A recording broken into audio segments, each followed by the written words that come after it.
నమస్తే, నేను Roja. Welcome to special debate. Bangladesh ఎన్నికలు తూతూ మంత్రమేనా? మాజీ ప్రధాని షేక్ హసీనా పార్టీని ప్రభుత్వం రద్దు చేసిన తర్వాత అక్కడ మిగిలింది ఏకపక్ష పోటీనే కదా. 17 ఏళ్ల స్వీయ ప్రవాసం తర్వాత బంగ్లాలో అడుగుపెట్టిన మాజీ ప్రధాని జియా కుమారుడు తారిక్ రెహమాన్ తదుపరి ప్రధాని అనడంలో అతిశయోక్తి లేదా? భారత వ్యతిరేక ప్రభుత్వమే బంగ్లాదేశ్లో కొలువు తీరనుందా? పాకిస్తాన్ నుంచి విడివడి భారత్ సాయంతో 1971లో స్వతంత్ర దేశంగా ఏర్పడిన బంగ్లాదేశ్ మనపైనే యుద్ధం ప్రకటించడంలో రాజనీతి ఎక్కడ చెడినట్టు? పాకిస్తాన్ తన ప్రాంతం నుంచి కాకుండా తాజాగా బంగ్లాదేశ్ నుంచి మనపై బాణం ఎక్కుపెట్టనుందా? బంగ్లాలో మైనారిటీ ప్రజలైన హిందువులపైన దాడులు, హత్యలు, మానభంగాలు జరుగుతున్న తరుణంలో ఢాకాలో ఎంటర్ అయిన తారిక్ రెహమాన్ భారత అనుకూల వైఖరి ప్రదర్శిస్తారా? ఆయన పైకి చెబుతున్న హిందూ ముస్లిం అందరినీ సమంగా చూస్తామనే మాటలు నమ్మొచ్చా? బంగ్లాలో ప్రతిపక్షం లేకుండా ఏకపక్షంగా జరిగే ఎన్నికల్లో వచ్చే ప్రభుత్వాన్ని ప్రజాస్వామ్య ప్రభుత్వం అనొచ్చా? షేక్ హసీనా తర్వాత వచ్చిన పాలకుడు యూసఫ్ భారత్పై విషం చిమ్ముతుండడం, జెన్ జెడ్ బ్యాచ్ భారత్కు వ్యతిరేకంగా ఉండటం, తారిక్ రెహమాన్ తల్లి భారత్ అంటేనే మండిపడే తత్వం ఉండటాన్ని చూస్తే బంగ్లా మనకు మరో పాకిస్తాన్గా మారనుందా అనే చర్చ మొదలైంది.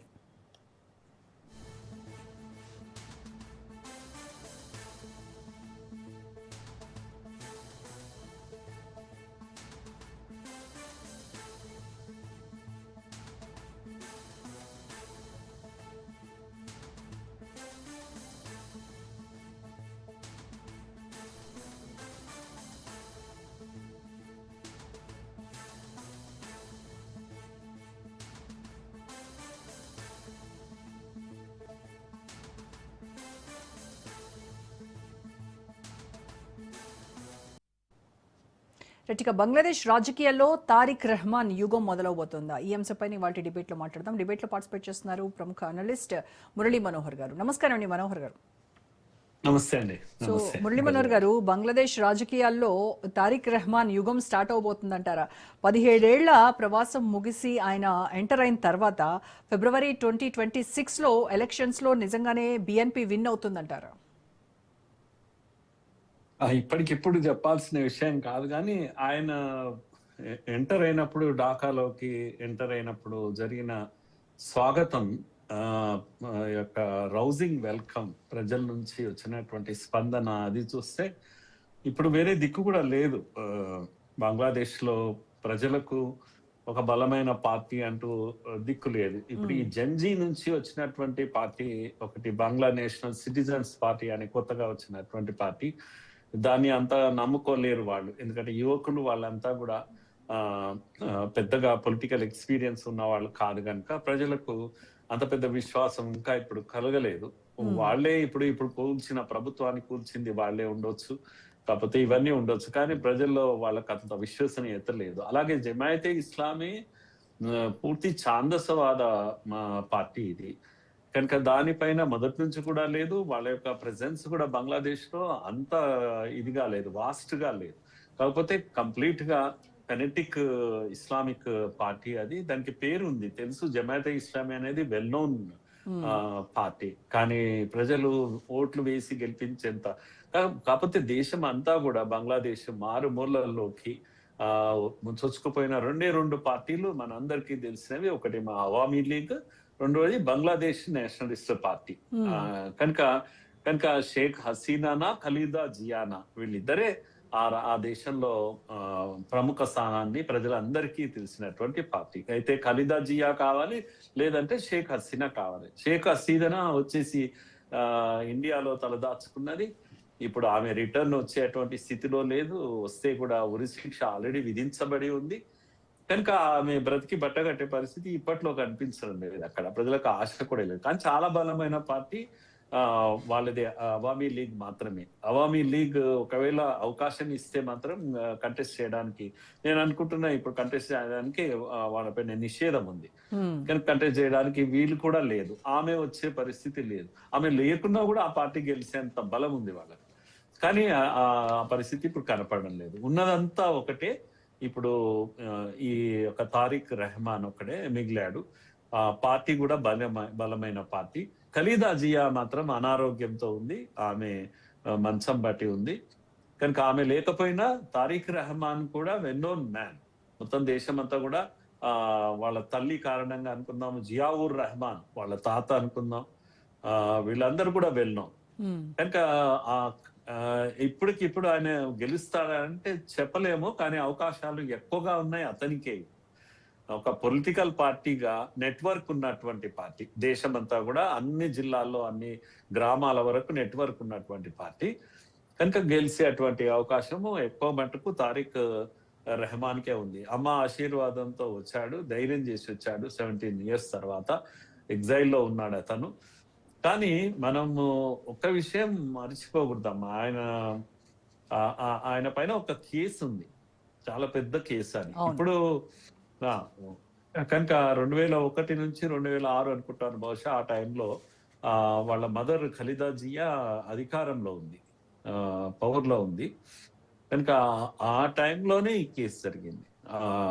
అదేంది ఆయుధాలు, అదేది అస్సాం తీవ్రవాదులకు ఆయుధాలు చేరవేర్చేటువంటి పెద్ద కేసు ఇది. ఆయుధాలు పట్టుబడ్డాయి, షిప్మెంట్ జరిగింది, చాలా పెద్ద ఎత్తున షిప్మెంట్ జరిగింది. దాంట్లో 3 ప్రధానమైనటువంటి వాళ్ళు ఆ కేసులో ఇరుక్కున్నారు. ఎలా ఉంది, పార్టీ పవర్ లో ఉంది వాళ్ళ పార్టీ, కానీ కేసు ఎలా వచ్చింది, చిట్టగాంగ్ పోర్ట్ దగ్గర పట్టుబడ్డాయి. కనుక భారత్ ఏజెన్సీస్ వీటిని బయట పెట్టాయి, ప్రపంచానికి తెలియజెప్పాయి, ఇగో ఇన్ని ఆయుధాలు వస్తున్నాయని. ప్రపంచం వెలుగులోకి వచ్చేసింది, మీడియాలోకి. అందులో బలమైనటువంటి పేరు ఒక హోమ్ మినిస్టర్, అప్పటి హోమ్ మినిస్టర్ ఉన్నాడు, అంటే జమాయతే ఇస్లామీ వ్యక్తికి చెందిన, అప్పుడు combined government Jamiat Islami and వీళ్ళ పార్టీ, ఇది బిఎన్పి పార్టీ కలిపి ప్రభుత్వం నడుపుతున్నారు. వాళ్ళ హోమ్ మినిస్టర్ ఆ కేసులో ఇరుక్కున్నాడు, ఇతను ఇరుక్కున్నాడు, ఇంకొక అతను, 3 ఇరుక్కున్నారు. కనుక ఇతని పైన ఆ కేసు ఉంది. ఇతడు భారత్ వ్యతిరేకి, ఎందుకంటే ఆ కేసు పెట్టించింది కూడా భారతే కనుక. కనుక మూలంగా మనసులో ఎక్కడో భారత్ వ్యతిరేకత ఉండాలి అతని లోపల. కానీ అది రాగానే ఆయన వచ్చినటువంటి మాట చాలా అద్భుతమైన మాట. ఏమన్నాడు అంటే, ఈ బంగ్లాదేశ్ లో హిందువులకు రక్షణ కల్పిస్తాను, హిందూ ముస్లిం బాయ్ బాయ్ అన్నాడు, బాయ్ అని అన్నాడు. కనుక ఇది చాలా గొప్ప స్టేట్మెంటే. దీని అర్థం ఏందో మనం ఇప్పట్లో చెప్పలేకపోయినా, ఆయనైతే by nature, by born Hindu వ్యతిరేకి, బై బార్న్ ఇండియన్ వ్యతిరేకి. వాళ్ళ మదరు కూడా ఖలీదా జియా భారతీయ వ్యతిరేకత ఉంటది. వాళ్ళ తాతయ్య అంటే ఖలీదా జియా వాళ్ళ తండ్రి. అసలు ఎందుకు సార్ ఈ బంగ్లాదేశ్ నేషనలిస్ట్ పార్టీకి మన భారతదేశం అంటే ఎందుకు అంత ఎనిమాసిటీ ఎందుకు అంటారు? ముందు నుంచి కూడా, ఇప్పుడు మనమే కదా బంగ్లాదేశ్కి స్వాతంత్రం వచ్చినప్పుడు చాలా హెల్ప్ చేశాము, తర్వాత కూడా మనము భారతదేశం సహాయ సహకారాలు చాలా ఉన్నాయి, మంచి మిత్ర దేశంగానే ఉండేది. మరి ఎందుకు ఆల్ ఆఫ్ ఎ సడన్ ఇంత ఎనిమాసిటీ ఎందుకు అంటారు?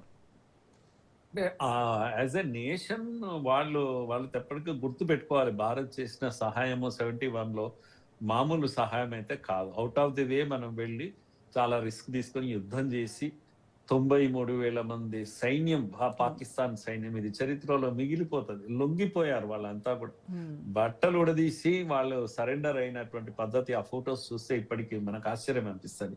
వాళ్ళ army general, Pakistan army general సంతకాలు చేసి, వంగి సంతకాలు చేసి ఆ ఆర్మీ అందరినీ 93,000 మందిని తీసుకెళ్లినటువంటి ఘటన. అంత త్యాగం చేశారు మన వాళ్ళు. చాలా మంది మన వాళ్ళు చనిపోయారు యుద్ధంలో. కోట్లాది మందికి భోజనం పెట్టాం మనం. కనుక ఇలాంటి ఇది కూడా మర్చిపోయి ఈరోజు కారణం ఏంటి అంటే, ఈ ఇస్లామిక్ ఎనిమిటీ ఏదైతే జమాయతే ఇస్లామీ అనే ఒక పార్టీ ఉందమ్మా, దీన్ని మనం చరిత్ర మర్చిపోకూడదు. అది కంప్లీట్ గా ఛాందసవాద పార్టీ. 47లో దేశం విభజన జరిగినప్పుడు జమాయతే ఇస్లామీ కూడా విభజన జరిగింది.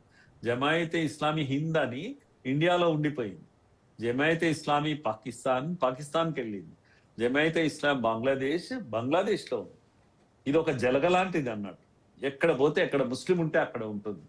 రాడికలైజేషన్ అంతా జరిగేది ఈ పార్టీ అసలు.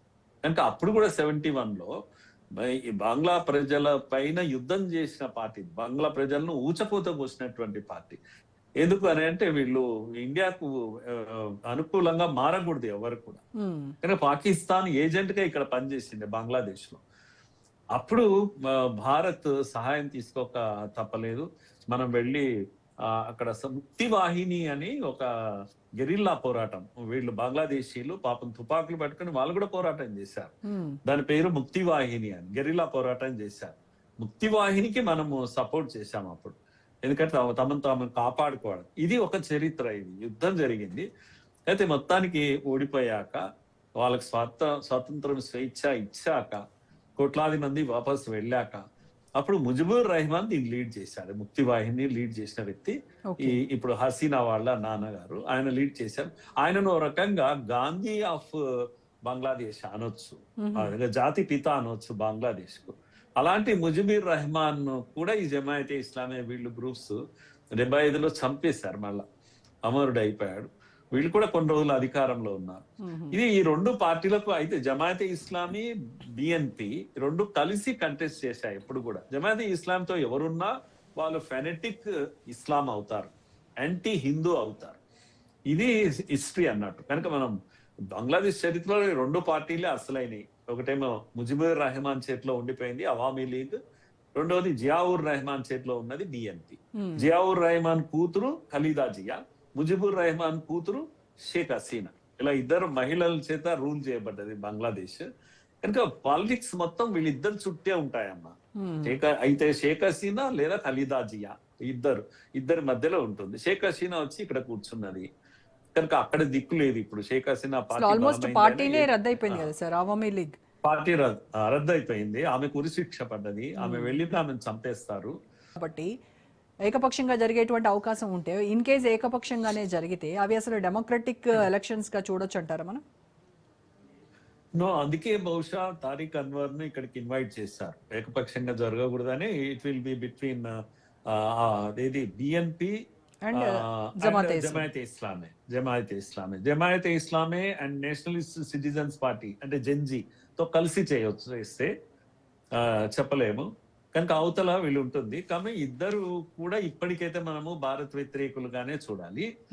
ఒక్క మాట నేను వినబడుతున్నది ఏంటంటే, తెలుస్తున్నది ఏంటంటే, ఆమె మంచం మీద ఉన్నటువంటి ఖలీదా జియాను ఒక మోడీ మాత్రమే పలకరించాడని, మీరు కూలుకోవాలి, ఇది చేయాలి అని వాళ్ళకు విషెస్ చెప్తూ ఎంతో ప్రేమగా ఇది చేశారని చెప్పేసి, అందుకే ఆ కృతజ్ఞత ఆమెలో ఉంది అని ఆమె ఇప్పుడు ఆ అబ్బాయిని ధైర్యంగా పంపించింది, వెళ్ళు నువ్వు పోరాటం చేయి, గెలవాలి అని చెప్పేసి.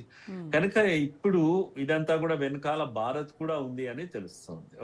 కనుక ఏదో అంటే గుడ్డిలో మెల్లమేలు అన్నట్టుగా తారిక్ రెహమాన్ కనుక గెలిస్తే డెమోక్రటికల్ ఇవి ప్రాసెస్ స్టార్ట్ అవుతుంది, ఎన్నికలు ప్రారంభమవుతాయి, ఒక ప్రభుత్వం అంటూ వస్తుంది బంగ్లాదేశ్ లో, డిస్టర్బెన్స్ పోతుంది బంగ్లాదేశ్ లో, ఒక స్థిరత్వం వస్తుంది.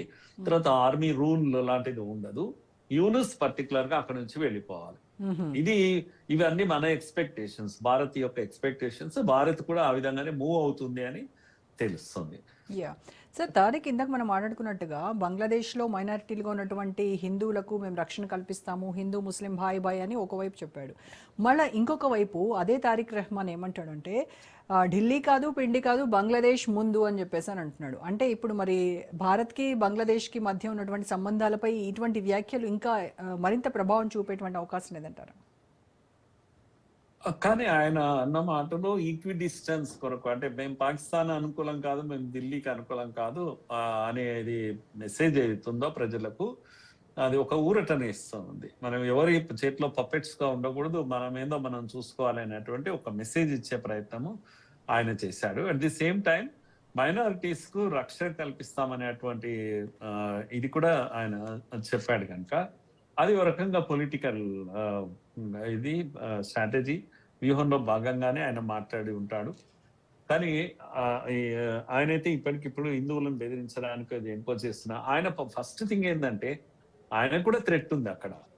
అంత ఈజీగా ఆయన మూవ్ కావడానికి కూడా అవకాశం లేదు. ఈవెన్ ఇక్కడ ఉన్న ఈమె హసీనా పైన కూడా 2-3 వార్తలు వచ్చాయి. ఆమె ఎక్కడ ఉంటుందో అక్కడ ఒక చిన్న క్యాంటీన్ వచ్చి వెలిసిందని, అక్కడ వాళ్ళంతా ఏజెంట్స్ సమాచారం తీసుకున్నారని, ఆమె అక్కడ ఏదో ఒక వీధిలో రోజు వాకింగ్ వస్తుంది కనుక అక్కడ దాడులు చేయడానికి ప్లాన్ చేశారని వెంటనే అక్కడ నుంచి షిఫ్ట్ చేశారు.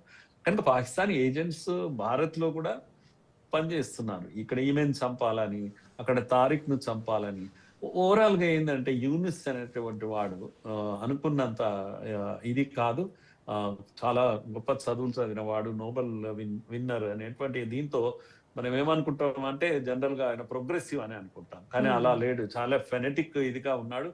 అసలు ఈ లించింగ్ అన్ని కూడా ఇప్పుడు జరుగుతున్న దీపు తర్వాత నిన్న అమృత్ వీళ్ళందరి పైన జరిగిన దాడులు అన్నిట్లో కూడా యూనుస్ పాత్ర ఉంది అని. యూనుస్ ఏం కోరుకుంటున్నాడు అంటే ఎన్నికలే జరగొద్దు అని. కనుక ఇప్పుడు లా అండ్ ఆర్డర్ ప్రాబ్లం ఉంది ఇక్కడ, మార్చిలో కాదు కదా అసలు ఈ ఏడాది ఎన్నికలు జరగడం చాలా కష్టం అనేటువంటి ఒక మెసేజ్ ప్రపంచానికి ఇస్తున్నాడు అతను. ఫ్రీగా వచ్చిన అధికారం అమ్మా మీకు, ఆయనకు ఏ కష్టం లేకుండా, ఒక రోజు ఎన్నికల్లో నిలబడకుండా, ఏది లేకుండా పవర్ ని ఎంజాయ్ చేస్తున్నాడు. ఆయనకంటూ కింద సబార్డినేట్స్ లేడు, ప్రతిపక్షం లేదు, ఏం లేదు, సర్వం తానే. ఇంకొక ఎంత ఎక్కువ కాలం ఉంటే అంత ఎంజాయ్ చేసేటువంటి స్థితిలో అతను ఉన్నాడు. అసలు ఈ అవామీ లీగ్ పార్టీని ఎందుకు క్యాన్సిలేషన్ జరిగింది సార్? ఇది అంటే ఇప్పుడు ఉన్నటువంటి ఇంటరిమ్ గవర్నమెంట్ దీన్ని యాంటీ టెర్రరిజం లా కింద క్యాన్సిల్ చేయడం, దాని వెనక ఉన్న రీజన్స్ ఏంటంటారు? ఇది డీప్ స్టేట్ ఇన్వాల్వ్మెంట్ ఉంది. ఎందుకంటే ఆమెనే స్వయంగా చెప్పినటువంటి విషయం మనం మర్చిపోకూడదు. ఆ ద్వీపాలు ఏవి సెంట్ మేరీస్ ఇవి అడిగారు కదా, అమెరికా అడిగింది. నేను ఇవ్వకపోవడమే నా ఇది అయిపోయింది, నా ప్రభుత్వం కూలిపోయింది అనే విషయం ఆమె బాహటంగానే చెప్పినటువంటి విషయం. కనుక నువ్వు ఉండకపోతే మాకెందుకు మరి పనిలేక, నువ్వు వెళ్ళిపో. పైగా ఈ మధ్య అమెరికా అవుట్ రైట్ గా పాకిస్తాన్ లైన్ తీసుకున్నది. ఒక సమస్య అంతా ఏంది అంటే పాకిస్తాన్ అనేది అందరికీ కావాల్సిన వస్తువు అది. ఎందుకు అని అంటే ఈ ఖండంలో, ఉపఖండంలో ఒక స్థావరం కావాలి అమెరికాకు. కనుక చైనాను కంట్రోల్ చేయాలన్నా, భారత్ కోసం కాదు ఇది, చైనాను కంట్రోల్ చేయాలన్నా లేకపోతే రష్యాను ఏదైనా ప్రాబ్లం వచ్చినా అన్నిటికీ ఒక స్థావరం కావాలి. అందుకే ఇక్కడ ల్యాండ్ అడిగింది బంగ్లాదేశ్ దగ్గర, అక్కడ దొరకడం లేదు. మరి ఏం చేయాలి? చివరకు ఇండియా పాకిస్తాన్ వార్ వచ్చేసింది. కనుక ఇదే వంకన వచ్చేసి కూర్చున్నాడు అక్కడ, పాకిస్తాన్ లో కూర్చున్నది ఇప్పుడు అమెరికా. పాకిస్తాన్ భూభాగాన్ని వాడుకుంటుంది, చైనా కూడా పాకిస్తాన్ వాడుకోవాలనుకుంటుంది. ఎందుకని అంటే అదొక ఫ్రీ స్టేట్ అన్నట్టు, ఎవడైనా రావచ్చు, ఎవడైనా ఉండొచ్చు, కాసింత మాకు అప్పుడప్పుడు IMF నుంచి డబ్బులు ఇస్తే చాలు మేము బ్రతకొచ్చు. కనుక మళ్ళీ ఇప్పుడు 700 బిలియన్స్ ఎంతో మళ్ళా IMF డబ్బులు ఇస్తుంది. కనుక ఇది ఇలాగే అడుక్కు తింటూ పాకిస్తాన్ బ్రతుకుతూ ఉంటుంది. ఈ అమెరికా లాంటివన్నీ సహాయం చేస్తూ ఉంటాయి. ఇది ఒక్కటే కారణం, వేరే కారణం ఏమీ లేదు. ఇప్పుడు నేను అనుకుంటాను ఎన్నికలు కూడా జరుగుతాయా జరగవా, ఈమెను నిషేధించడం పాకిస్తాన్ అనుకూలంగా వ్యవహరించలేదు హసీనా. కనుక గట్టిగా నిలబడేసరికి డీప్ స్టేట్ ఇన్వాల్వ్ అయింది. పారాచూట్ డ్రాప్డ్ అడ్మినిస్ట్రేటర్ ఎవరో యూనిస్ అనేవాడు పైనుంచి వచ్చి వాలాడు, ఎక్కడి నుంచి వాలాడో తెలియదు, పప్పెట్ ఆఫ్ అమెరికాగా పనిచేస్తున్నాడు. అమెరికా ఏం చెప్తే అక్కడ డ్రామా చేసేటప్పుడు వెనుక నుంచి ప్రాంప్టింగ్ వస్తుంది, ఆ విని ఆ డైలాగ్ చెప్తుంటారు. అలా ఉన్నాడు ఇప్పుడు యూనిస్. అమెరికా ఏం చెప్తే అది చేసేటువంటి పనిలో ఉన్నాడు. అందులోనే తన బ్రతుకు తెరువు తను వెతుక్కుంటున్నాడు. ఇంకా 2 రోజులు ఉంటే బాగుండి పవర్ అనేటువంటి ఒక క్లియర్ కట్ గా కళ్ళ ముందు కనిపిస్తుంది కదమ్మా. ఒక ప్రభుత్వం అంత ఈజీగా కూలిపోతుందా? 4 పిల్లలు వచ్చి రాళ్ళు విసిరితే ఆమె పారిపోతుందా? మరి ఆర్మీ ఏం చేస్తుంది? ఆర్మీ ఊరికేనే కూర్చున్నది, కళ్ళప్పగించి చూస్తూ ఉంది. ఇదంతా కూడా డీప్ స్టేట్ ఇన్వాల్వ్మెంట్. కనుక డీప్ స్టేట్ ఇలాగే ఉంటుంది, ఎప్పుడు ఏ ప్రభుత్వానైనా కూల్చొచ్చు, తమకు అనుకూలమైన ప్రభుత్వాలను తెచ్చిపెట్టవచ్చు. కనుక అది వేచి చూడాల్సిందే. ఇప్పుడు మన తారిక్ యొక్క ఇది ఎలా ఉంటుంది, ఒకవేళ నిజంగా అలా ఎన్నికలు జరిగి పవర్లోకి వచ్చి ఇండియా అనుకూలమైన లేదా కనీసం న్యూట్రల్ స్టాండ్ అయినా తీసుకొని నిలబడతాడా అనేది మనం అందరం ఆశిస్తున్నాం. షేక్ హసీనా అపోజ్ చేసిన జెన్జీ యూత్ ఈ బ్యాచ్ ఎవరైతే ఉన్నారో వీళ్ళు తారిక్ రెహమాన్ కి సపోర్ట్ చేస్తారంటారా? లేదు అంటే వీళ్ళు జమాతే ఇస్లామీకి షిఫ్ట్ అయ్యే ఛాన్సెస్ ఉన్నాయంటారా? వాళ్ళు తిరగబడడం మాత్రం జమాతే ఇస్లామీ యొక్క హ్యాండ్స్ లో పనిచేశారు వాళ్ళు. There is some force behind the youth. వాళ్ళంతా కూడా they are controlled by Jamaat-e Islami. Jamaat-e Islami అంతా కూడా యూనిస్ కంట్రోల్లోనే ఉంది ఇప్పటికైతే. కనుక యూత్ అయితే మనం గుర్తుపెట్టుకోవాల్సింది ఏంటంటే కొంత యూత్ మాత్రమే ఈరోజు రోడ్లపైకి వచ్చి చేశారు, కానీ చాలా మంది యూత్ ఇప్పుడు రియలైజ్ అవుతా ఉన్నారు మా బంగ్లాదేశ్ ఏమవుతుంది అని. వీళ్ళకి ఎకానమీ పడిపోతా ఉంది. వీళ్ళకు మేజర్ గా వచ్చి టెక్స్టైల్, జూట్ ఎక్స్పోర్ట్స్ చేసుకుంటుంటారు, ఫిష్ ఎక్స్పోర్ట్ చేస్తారు. ఇదంతా కూడా బంగ్లాదేశ్ బ్రతుకుదేరు సమస్య. ఇదంతా ఆగిపోయింది ఇప్పుడు. ఏది కూడా ఎక్స్పోర్ట్ కావడం లేదు. అన్ని సముద్ర మార్గాలు అన్ని కూడా ఎక్కువ భారత్కు ఇవిగా ఉండేటివి కనుక షిప్ వాళ్ళది ఎక్స్పోర్ట్ ఆగిపోయింది, ఎకానమీ ఆగిపోయింది, విద్యుత్ మన వైపు నుంచి సరిగా పోవడం లేదు. అసలు మన చేతుల్లో ఉండే బంగ్లాదేశ్ చుట్టూ మనమే ఉంటాం. ఏది కావాలన్నా ఇండియా సహకారం లేకుండా బంగ్లాదేశ్ బ్రతకడం అనేది అసాధ్యమైనటువంటి విషయం. వదిలిపెట్టండి, మీరు చికెన్ నెక్ను తీసేసుకుంటాము, నార్త్ ఈస్ట్ తీసుకుంటాం, ఇవన్నీ ఊరికే డైలాగులు మాత్రమే. ఇప్పటికిప్పుడు బంగ్లాదేశ్ చేయగలిగింది యుద్ధం చేసి వాళ్ళ ఆర్మీ మన పైన, మంచి ఆర్మీ వాళ్ళది, పాకిస్తాన్ లాంటి నటోరియస్ ఆర్మీ ఏమీ కాదు, కొద్దిగా ఉన్నంతలో డిసిప్లిన్ ఆర్మీ వాళ్ళది కనుక రోగ్ ఆర్మీ ఏం కాదు. కనుక ఇప్పటికిప్పుడు మనకు వస్తున్న సమస్య ఏమీ లేదు. కానీ హిందువులు మైనారిటీలు అక్కడ బాధల్లో ఉన్నారు. భారతదేశంలోని మైనారిటీలు అందరూ కూడా బంగ్లాదేశీ మైనారిటీల గురించి మాట్లాడాలి కదండి ఒకసారి. మైనారిటీ ఎక్కడ ఉన్నా మైనారిటీ కదా, మతంతో సంబంధం లేని విషయం కదా, మీలాగే అల్పసంఖ్యాక వర్గాలు కదా, మరి వాళ్ళు ప్రాణాలు పోతున్నాయి, చెట్లకు ఎలాడదీసి తగలబెడుతుంటే దిక్కు లేదా, ఎవరు మాట్లాడరా? సెక్యులరిజం పేరు మీద ఇక్కడ మైనారిటీల గురించి ఇంతగా మాట్లాడేవాళ్ళు తప్పకుండా మాట్లాడండి, ఇక్కడ మైనారిటీల గురించి మాట్లాడండి. కానీ అలాగే అక్కడ మైనారిటీల గురించి కూడా మాట్లాడాలి కదా, హిందువులైతే మాట్లాడరా? ఇది ఈ దేశం ఈ రోజు ప్రశ్నిస్తున్నటువంటి ప్రతి మైండ్ లో ఇదే ఉంది ఇప్పుడు అంతా కూడా. ఎందుకు కాంగ్రెస్ ఇలా చేస్తుంది, ఎందుకు కమ్యూనిస్టులు ఇలా ఉంటారు, వీళ్ళు ఎందుకు మాట్లాడరు హిందువులు? ఒక్కటి చచ్చినా సరే అది చాలా దుర్మార్గమైనటువంటి విషయం. అందుకే కదా అలాంటి వాళ్ళు అక్కడ బాధలు. 14% ఉన్న హిందువులు బంగ్లాదేశ్ లో ఎక్కడికి పారిపోయారు? ఈ రోజు 2%, 3% ఎందుకు మిగిలారు? మరి వాళ్ళ ప్రాణాలు ఎక్కడ పోయినాయి? ఉన్నవాళ్ళు ఇండియాకి వస్తే వాళ్ళకి సిఏఏ ఇవ్వరా, సిటిజన్షిప్ ఇవ్వరా? ఇవ్వద్దని అడిగే వాళ్ళు ఎవరు ఈ భారతదేశంలో? ఎందుకు మీరు ఇవ్వద్దు అంటున్నారు?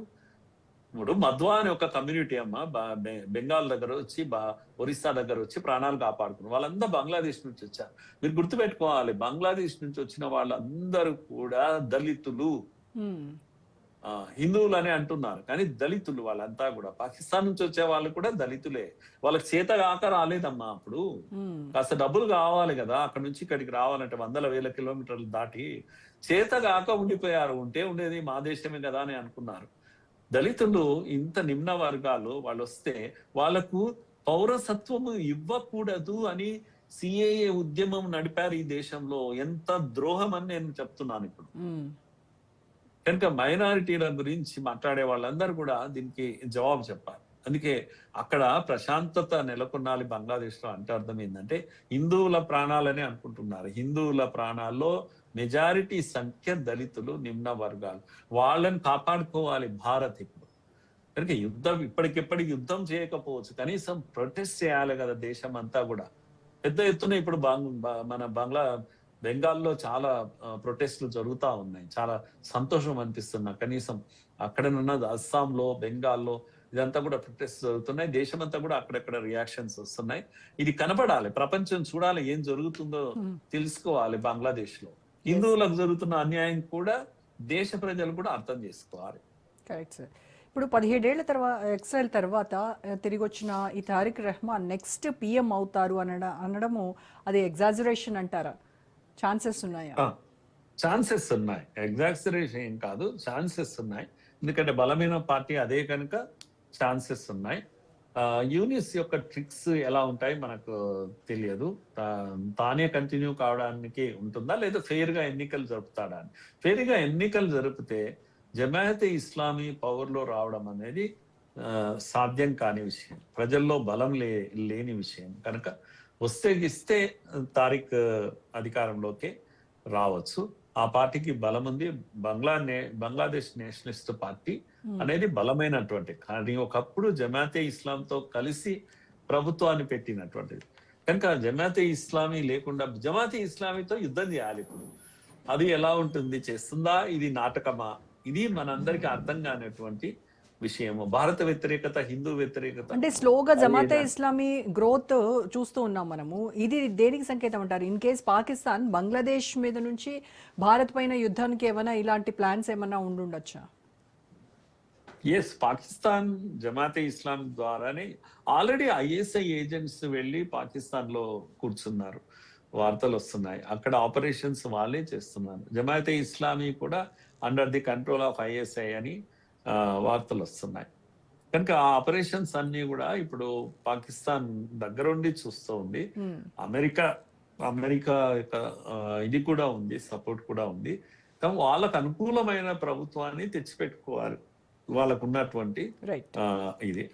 కాకపోతే మోడీ వైపు నుంచి కూడా ఏజెన్సీస్ పనిచేస్తున్నాయి. మన ప్రభుత్వం ఊరికే ఏమీ ఉండడం లేదు కనుక ఖలీదా జియాతో మాట్లాడారు అని తెలుస్తుంది. కనుక ఒకవేళ మోడీ సక్సెస్ అయితే తారీఖు కనుక భారత్ అనుకూలంగా చేస్తే, ఇప్పటికిప్పుడు రాకపోయినా పర్వాలేదు, అధికారంలోకి వచ్చాక కనీసం హిందూ వ్యతిరేకత తగ్గినా కూడా మనకి ఎంతో లాభం. Right sir, thank you so much Murali Manohar garu. Thanks అమ్మా, థ్యాంక్ యూ. ఇది వాంటి special debate. Stay tuned to Raj news.